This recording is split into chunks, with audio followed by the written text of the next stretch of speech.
한번 따라합시다. 파손된 사람들. 오늘 이 말씀 가지고 함께 은혜를 나누고자 합니다. 오늘 본문 말씀 19절 말씀을 보니까 여기 18절 아들 디모데야 내가 내게 이 교훈으로서 명하노니 전에 너를 지도한 예언을 따라 그것으로 선한 싸움을 싸우라. 목양을 하라는 거죠. 그럼 전에 내가 너에게 일러준 것이 뭐냐? 내가 봤지. 그러면 간증을 했잖아요. 내가 교회를 핍박하고 포행자고 죄인이고 그리고 막 그냥 교회를 향하여서 여기 나오는 말씀처럼 여기 있잖아요. 자, 몇 절이 나와요? 13절 내가 전에는 비방자요 박해자요 포행자였으나 도리어 이런 나에게 긍휼을 베풀어. 누가 긍휼을 베풀어 주셨어? 하나님이 내게 은혜를 베풀어 불쌍히 여겨가지고 예수 그리스도를 내 안에 여러분 예수 그리스도의 옷을 입혀주시고 그 긍휼하심 때문에 내가 오늘 이와 같은 죄 많은 사람이지만 이 은혜를 힘입어서 내가 목양을 했던 것처럼 이 긍휼을 베풀어 주신 이 은혜를 잊지 말고 디모데야 너도 나처럼 그렇게 에베소 교회를 목양을 해다오. 그런 얘기라고요. 그래서 사역자들이 우리들도 이 얘기를 잊어서는 안 되겠죠. 그렇죠? 하나님이 내게 한없는 은혜를 베풀어 주셔서 나 같은 죄인에게 교회에 일할 수 있는 은혜를 베풀어 주셨는데 내가 이 일을 할 때에 어떤 마음을 가지고 해야 되느냐? 여러분 바울이 하는 고백 내게 은혜를 베풀어 긍휼을 베풀어 자격도 안 묻고 이런 은총을 베풀어 주신 이 하나님께 뭘 하는 마음으로? 감사하는 마음으로 이 은혜를 붙잡고 반응하란 말이에요. 반응하라. 고마워하란 말이에요.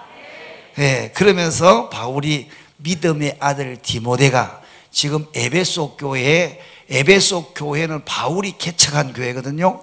이 교회를 후임자로 보내면서 바울이 자기 간증을 하면서 나 같은 사람에게 은혜를 베풀어 주신 그 은혜에 보답하기 위해서 내가 죽도록 생명을 다해서 살았다고 모양한 것처럼 너도 가글랑 그렇게 하라는 이 은혜를 잊어버리지 말라는 거예요. 여러분들도 은혜를 잊지 않기를 바랍니다. 죄 많은 나에게 이런 은총을 주신 하나님, 천국 백성 삼아주시고 하나님 자녀 되게 해주시고 아멘. 여러분들과 나는 갈 때가 있잖아요. 그죠? 갈 때가 있잖아. 이런 은혜를 주신 우리 하나님께 감사하면서 여러분 죽도록 누굴 위해서? 주를 위해서 살 수 있기를 축복합니다. 그래서 선한 싸움을 싸워달라고 부탁을 하면서 목양을 하라고 그렇게 부탁을 하면서 그러면서 그 목회 현장이 녹록지 않고 힘들다는 것을 여기 이야기를 했어요. 선한 싸움을 싸우라는 것은 전쟁터라는 거예요. 전쟁터. 그래서 믿음의 삶, 신앙생활은 쉬운 게 아니에요. 내 힘으로 인간적인 인위적으로 하려고 하면 어렵지만은 성령에 붙잡히면 쉬워요. 성령의 도움으로 하면은 여러분 너무너무 자유하고 행복해요. 그래서 성령을 힘입으란 말이에요. 인위적으로 하면은 여러분 우리는 한 곡에도 못 넘어가지고 실패하고 좌절하고 낙심하고 다 그냥 포기하고 싶어. 그러나 우리의 약함을 아시는 하나님께서 성령을 보내주셨잖아. 그 성령이 보혜사 성령이 누구냐? 이 하나님이란 말이야. 근데 신천지는 누구라고 불러요? 이만희가 신이거든. 이만희가 지금 죽을 때 다 됐잖아. 근데 이만희가 이제 죽으면 신천지는 어떻게 또 핑계를 댈지 모르. 내가 또 이만희 동생이다 라고 태어날 것 같아. 참나 이거 벌써 그래서 생각하기도 전에 내용을 들어보기도 전에 벌써 사람이 보혜사고 성령이라면 그건 벌써 그 내용물이 아무리 신비롭고 뭐 성경을 잘 쪼갠다 별 소리도 아니야. 성경을 어떻게 지가 쪼개? 그런 얘기를 해서 유혹을 해도 거기에는 갈 필요가 없어요. 그거는 인간은 절대적으로 하나님이 될 수 없으니까 하나님 자리에 올라갈 수 없으니까 믿습니까?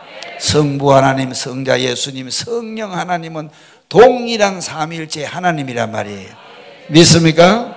그래서 아들 디모데야 네가 목회하는 그 현장도 쉬운 일만 있는 게 아니고 그뿐만 아니라 사랑하는 하늘 소망교회 성도들아 너희들이 신앙생활하는 이 현실은 쉬운 곳만 꽃길만 가는 것이 아니고 넘어야 될 가시발도 있고 넘어야 될 또 장애물도 있단다.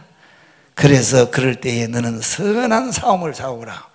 무엇을 잊지 말고 내게 은혜를 베풀어 주신 그 은혜를 붙잡고 선한 싸움을 싸우라는 거예요. 믿습니까? 그러면서 19절 말씀을 이야기합니다. 19절 말씀 시작. 믿음과 착한 양심을 가져라. 어떤 이들은 이 양심을 버렸고 그 믿음에 관하여는 파선했다는 것은 무슨 말이냐? 파선했다는 것은 무너졌다는 얘기예요. 아멘. 모든 것이 탈선되었다는 얘기예요. 벗어났다는 얘기예요. 아멘. 그래서 믿음과 착한 양심을 가지라 그랬단 말이에요. 그래서 믿음이란 게 뭐고 착한 양심이란 것이 뭐냐? 믿음은 현실화되지 않는 속에 있는 거예요. 속에 있는 거. 그 다음에 착한 양심은 뭐냐? 실현하는 행동을 이야기하는 거예요. 그러면 행동과 실천하는 신앙과 그 다음에 보이지 않는 믿음 둘 중에 우선순위로 이야기하려고 하면 어떤 사람들이 그래요. 목사님, 행동이 중요하지, 행동이 중요하지. 행동보다 더 우선순위가 뭐냐면 믿음이에요. 내 속에 있는 믿음이 중요하단 말이야. 자, 여러분 요한복음 말씀을 한번 찾아서 읽어보겠습니다. 요한복음 다 같이 6장, 요한복음 6장입니다. 28절 29절 시작. 그들이 묻되 우리가 어떻게 하여야 하나님의 일을 하오리까? 예수께서 대답하여 이르시되 하나님께서 보내신 일을 믿는 것이 하나님의 일이라 하시니. 아멘. 할렐루야. 믿는 것과 행동하는 것 가운데 둘 중에 우선순위로 먼저 선점을 하라고 하면 먼저 마음에 믿는 것이 먼저라는 거. 그 믿는 믿음에서부터 행동이 나오니까. 믿습니까? 우리가 보통 생각하기는 뭐 교리가 뭘 그리 중요하냐고 행동이 똑바로 하면 되지. 그러지 않습니다. 행동은 교리에서부터 나오게 돼 있어요. 자, 보세요. 건물을 짓는데 설계 도면에서부터 여러분 이런 시공이 이루어지는 것이지, 시공부터 하고 설계 도면을 짓는다 그러면요 쌓았다가 무너뜨리고 쌓았다가 무너뜨리고 그래요. 설계 도면대로 다시 말하면 시공을 해야지, 시공하고 난 다음에 설계 도면을 그리는 게 아니란 말이야. 그러니까 교리가 잘 돼 있어요. 교리는 성경을 여러분 아주 조직적으로 만들어 놓은 논리란 말이에요. 그죠? 그것이 잘 돼 있어야 그 사람 현실적으로 그렇게 살아갈 수가 있다고. 그게 함부로 말하면 아이 목사님, 아이고 뭐 교리가 뭘 중요해요. 그냥 행동이 똑바로 돼요. 행동은 여러분 그 마음속에 새겨진 그 교리로부터 나오게 돼 있단 말이야. 그 주신 그 마음속에 믿어야 될 그 교리대로 행동이 나오게 돼 있다니까. 그래서 바울이 지금 그러는 거예요.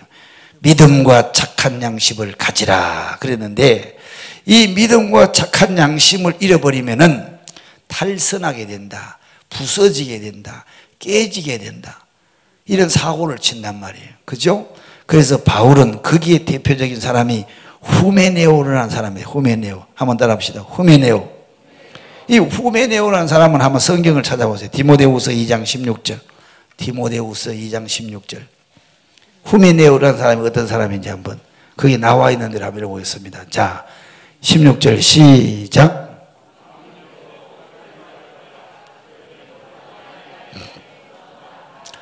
그들의 말은 악성 종양이 퍼져나감과 같은데 그 중에 후메네오와 빌레도가 있느니라. 아멘. 이 후메네오는 부활이 이미 지나갔으니까, 예수님 혼자 부활했으니까 앞으로 부활이 없다고 주장하는 사람이야. 요걸 가리켜서 악성 종양과 같이 잘 퍼져서 사람들을 무너뜨리고 신앙을 무너뜨리는 역할을 한단 말이야. 후메네오가 그런 짓을 했어. 알겠어요?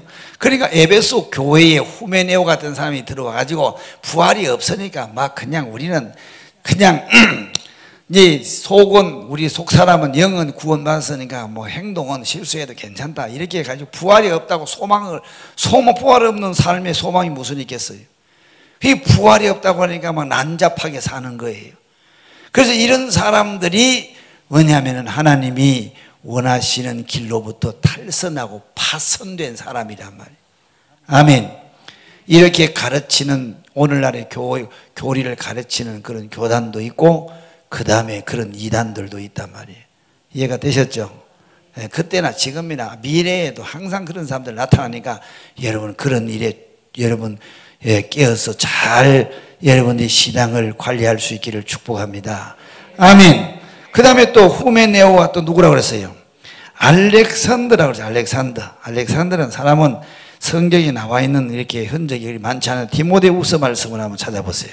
디모데후서 4장 14절 말씀을 한번 읽어보겠습니다. 14절에 시작. 구리 세공업자 알렉산더가 내게 해를 많이 입혔음에 주께서 그 행한 대로 그에게 갚으시라. 그러니까 이 사람은 돈 버는 사업가 같아. 그래서 이 사람에 대해서는 자세하게 사람이 여러 사람이 있는데 이 사람이 여기에는 요 사람을 이야기하는 것 같단 말이에요. 구리장색이 하는 알렉산더가 이 사람이 바울에게 많이 뭘 했다고 했습니까? 해를 입혔다고 하는데 사기를 쳤는지 아니면 바울을 모함해 가지고 바울이 가는 길에 아주 극도로 복음의 길을 막았는지 어떻든 간에 여기 보니까 내게 해를 많이 입혔음에 주께서 그 행한 대로 뭐한다? 그에게 갚아준다 그랬단 말이에요. 그러니까 여러분 어느 시대든지 어느 교회든지 이런 사람은 들어올 수 있다 없다? 교리를 혼돈시키고 사람들을 현혹시켜서 자기 유익을 구하려고 하고 참 많죠. 예? 교회 안에서도 자기 유익을 얻기 위해서 처음부터 사기치려는 사람이 어디 있겠어요? 근데 알렉산더 같은 사람들이 있단 말이야. 절대로 그런 일에는 사심이 기어들면 안 된다고. 알겠죠? 한번 따라 합시다. 후메네오와 알렉산더 같이 이렇게 살다가 믿음과 그 다음에 뭐요? 선한 양심, 다시 말하면 착한 양심에서부터 뭐 한다는 거예요? 파선됐다, 탈선한 사람들이 많다는 거예요. 교회 안에서도 그런 사람들이 있었어. 근데 바울에게도 복음의 사역의 길 앞에 알렉산더 같은 사람이 나타나서 바울에게 큰 손해를 입혀가지고 그것 때문에 믿음도 선한 착한 양심도 파선시켜서 주님으로부터 멀어지게 만드는 그런 사람들이 만났다는 그 당시에 이와 같이 바울이 아들 디모데, 믿음의 아들 디모데가 가는 목회 현장에 그런 사람이 있었다는 거예요. 그런 사람들 조심하라고. 그래서 양심을 버렸고 그 다음에 그 믿음에 관하여서는 뭐 한다고 했습니까? 믿음이 다 너덜너덜하게 깨져가서 믿음이 파선됐다라는 얘기는 탈선했다는 것이에요. 교회를 떠났다는 얘기겠죠. 아멘. 그 다음에 20절 말씀 한번 읽어보겠습니다. 시작. 그 가운데 후메네오와 알렉산더가 있으니 내가 사탄에게 뭐 한다고 했습니까? 내 준 것은 그들로 훈계를 받아 신성을 모독하지 못하게 하려 함이라. 아멘. 하나님이 길들이다가 안 되면 하나님이 사단에게 뭐 한다는 거예요? 내줘버려요. 내줘버려. 하나님이 그 영혼은 구원하더라도 육신은 사단에게 내줘버린다. 사단이 막 갖고 노는 거예요. 이게 고린도 교회 안에서도 그런 일이 있었습니다. 고린도전서 5장에 보면은 음란죄에 걸려가지고 말로 표현할 수 못하는 음란죄를 음란을 했단 말이에요. 그래서 바울이 고린도 교회 성도들에게 하나님이 그를 육체를 사단에게 내줬다 그래서 영은 구원했지만은 육체를 내줬다는 거예요. 네, 한번 읽어봐요. 고린도전서 다 같이 한번 빨리 읽어봐요. 5장 4절 5절. 자, 한번 읽어볼까요? 시작.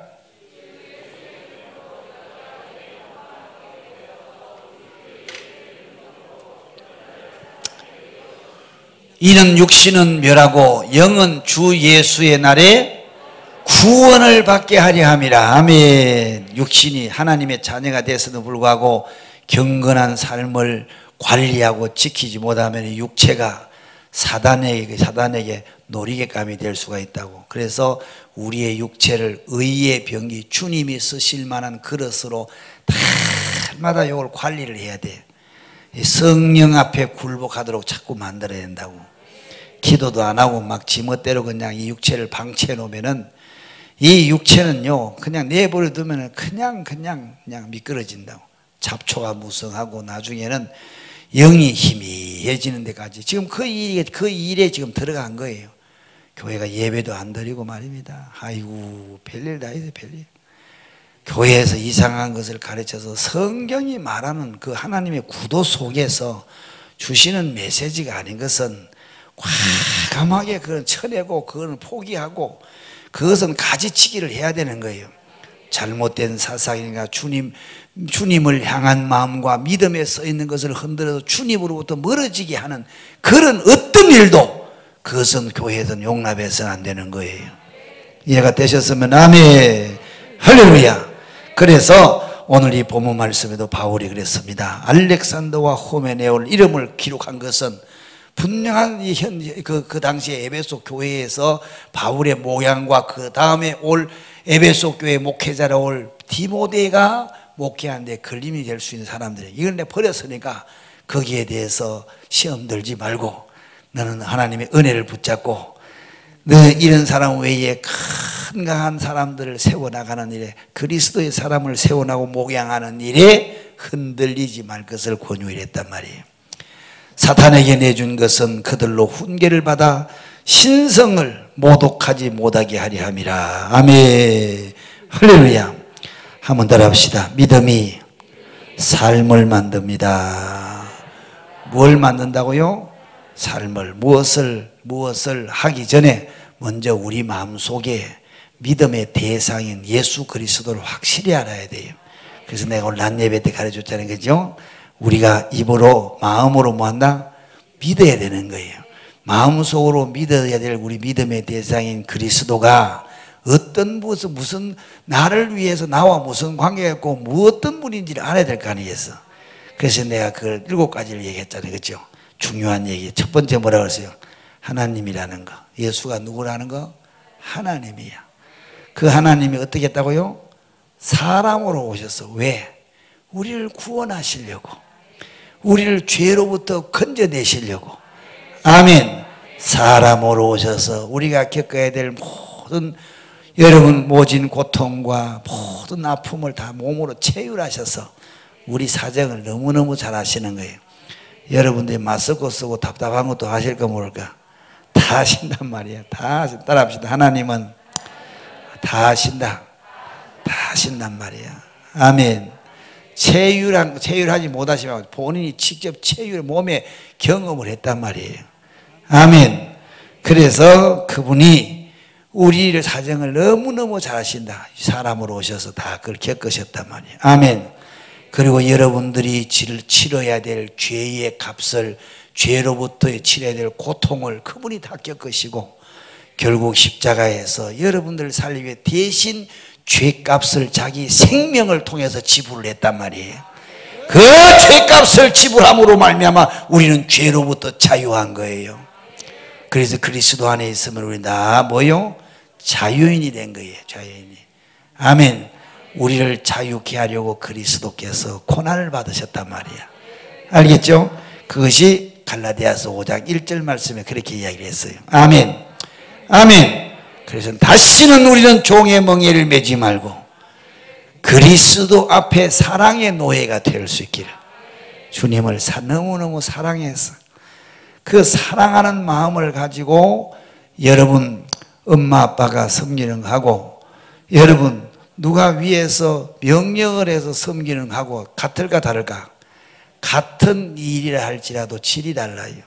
사랑의 마음을 갖고 하든지 명령을 받아서 노예처럼 하는 거하고 같은 일이라도 질이 달라요. 하는 게. 알겠죠? 자, 그래서 그 다음에 우리 주님이 뭘 하셨어요? 죽으셨다가 뭘 하셨다고 그랬어요? 사실 살아났다고, 이겼다고, 사망 권세를 이기셨단 말이에요. 죽음을 이기셨단 말이에요. 그래서 우리들도 예수님처럼 이길 수 있단 말이에요. 반드시 이깁니다. 믿습니까? 주님과 떨어져서 살면 여러분 희망이 없지만 주님을 딱 붙잡으면 이긴다니까. 그래서 환란이 딱 개인이든 교회든 국가든 환란이 딱 맞았을 때 성전으로 뛰어가서 하나님을 붙잡아 만들어줘야지. 여러분들한테 내가 이야기하잖아. 부도가 났습니까? 가정에 환란의 바람이 불었습니까? 기도 생활을 늘려요. 예배하는 시간을 늘려요. 주님 앞에 찬송하고 하나님 앞에 나아가는 시간을 늘리란 말입니다. 그러면 살 수가 있어. 근데 하나님께 자꾸 머리 져서 세상 길로 가고 친구 만나고 돈 있는 사람 만나고 권력 있는 사람 만나서 한번 그 사람 만나보라고. 그건 아니요. 그걸 가서 나중에 진짜 죽어요. 그러니까 반드시 주님이 부활하셔서 승리하시고 사망 권세를 이기시고 승리하셨기 때문에 그 안에 있으면 이긴다니까. 믿습니까?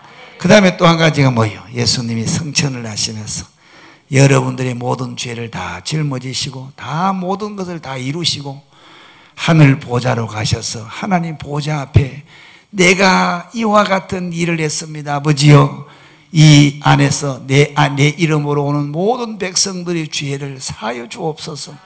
이 성천의 의미가 그 속에 있다는 거예요. 믿습니까? 그래서 예수님이 단번에 하늘 보좌로 가서 지낸 제사가 성천이에요.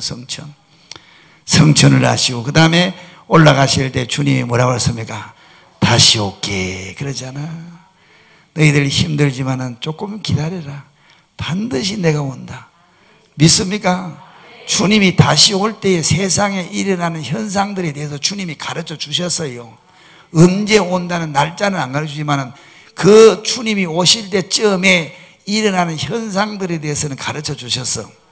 마치 비가 오려고 그러면 바람이 막 불더니 구름이 막 움직이고 막 을씨년스럽게 막 비가 올 때 그죠?